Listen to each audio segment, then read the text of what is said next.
Tai didžiausia melagystė yra ta, kad pradėsiu nuo rytojus. Kiek kartų jau aš tą girdėjau ir kiek kartų aš jau tą pati praėjau.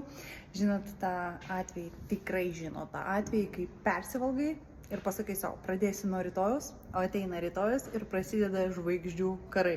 Sofa, šaldytuvas, sofa, lova ir taip toliau. Bėgioji ten atgal ir vėl valgai ir negali nustoti ir tas užburtas ratas. Tai vat didžiausia melagystė numeris 2. Pradėsiu sportuoti nuo rytojus. Aš jau net nejudinu pirmadienio, palikim ramybėj pirmadienis, ane? Prasideda dabar jau kita mada nuo rytojus. Rytoj.